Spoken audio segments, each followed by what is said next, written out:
Hey guys, I've been watching the news and that Hurricane Sandy, looks like it's really gonna rip through New York. And I figured I might give y'all, being that we're from Louisiana, we kind of have some experience with these old hurricane things. Figured I'd give y'all a little some tips. First thing is, make sure you have some batteries and make sure you have a radio, because you need to know what's happening. That's probably the number one thing. Communication. You need to stay in communication. If you have like a little TV that runs on batteries, or if you don't lose power, that's the main thing, is that you're probably going to lose power.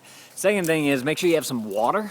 You're going to need some water. Y'all, actually, okay, I was kind of talking to my dad about this, and he was saying how, if there's 10 million, there's a possibility of 10 million people without power in New York City. That's if most of it goes out, which, with the type of flooding that they're talking about, you're going to have water possibly going in through the subways and into the tunnels of New York, and that's why they've closed down all the transportation.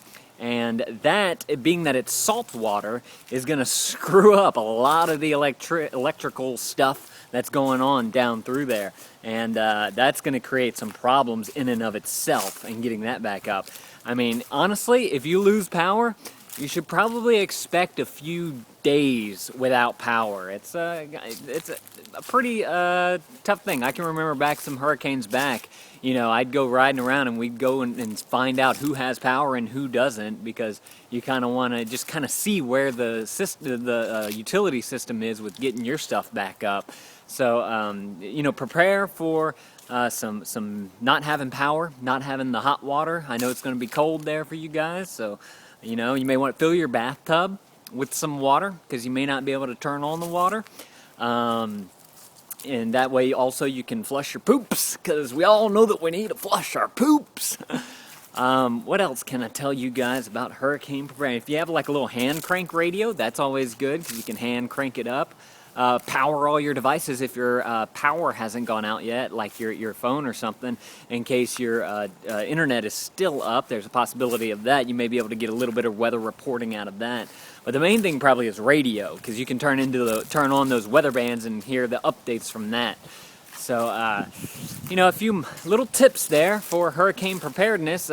It's too late to board up your windows, but, some of those sky-rise buildings, those winds are going to get extremely high up top there, and you'll probably see a lot of blown-out glass from the windows everywhere, being that winds are on the ground, they're at 90 miles per hour. But once you go up, 50 stories into the sky, you're definitely going to get more wind up there, and that's going to cause a lot of windows to bust out, and it's going to, cause crap to start flying everywhere. So that's another precaution that you guys should take.